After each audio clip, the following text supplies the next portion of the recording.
നമസ്കാരം. ജനശബ്ദം ന്യൂസിലേക്ക് സ്വാഗതം. റോഡരികിൽ ഉറങ്ങിക്കിടന്നവർക്കിടയിലേക്ക് പാഞ്ഞുകയറിയ ലോറിക്കടിയിൽപ്പെട്ട് 5 പേർ മരിച്ചു. തൃശൂർ ജില്ലയിലെ നാട്ടികയിൽ ചൊവ്വാഴ്ച പുലർച്ചെ 3:45-നാണ് അപകടം. റോഡരികിലുള്ള ബാരിക്കേഡ് തകർത്താണ് ലോറി ഉറങ്ങിക്കിടന്ന നാടോടി സംഘത്തിന് മുകളിലേക്ക് പാഞ്ഞുകയറിയത്. പതിവ് പോലെ തിങ്കളാഴ്ച വൈകിട്ട് നാടോടികളായ 15-അംഗ സംഘം സുരക്ഷിതമെന്ന് കരുതിയാണ് ദേശീയപാതയോട് ചേർന്ന റോഡരികിൽ ബാരിക്കേഡും കടന്ന് ഉള്ളിലേക്ക് കയറി ഉറങ്ങാൻ കിടന്നത്.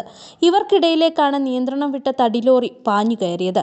സംഭവസ്ഥലത്തു വെച്ച് തന്നെ കാളിയപ്പൻ, നാഗമ്മ ബംഗാഴി, ജീവൻ, വിശ്വ തുടങ്ങിയ 5 പേരും മരിച്ചു. അപകടത്തിൽപ്പെട്ട ജീവന് 4 വയസ്സും വിശ്വയ്ക്ക് 1 വയസ്സും മാത്രമാണ് പ്രായം. അപകട സ്ഥലത്തു നിന്നും നിലവിളി ഉയർന്നിട്ടും ലോറി നിർത്താതെ ഓടിച്ചുപോയി.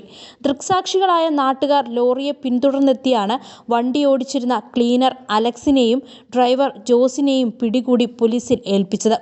ഇരുവരും മദ്യലഹരിയിലായിരുന്നു. ലൈസൻസ് ഇല്ലാത്ത ക്ലീനറാണ് വണ്ടി ഓടിച്ചിരുന്നത്. 7 പേർക്ക് പരിക്കേറ്റിട്ടുണ്ട്. ഇവരെ തൃശൂർ മെഡിക്കൽ കോളേജിൽ പ്രവേശിപ്പിച്ചു. 2 പേരുടെ നില ഗുരുതരമാണ്. News bureau, Thrissur.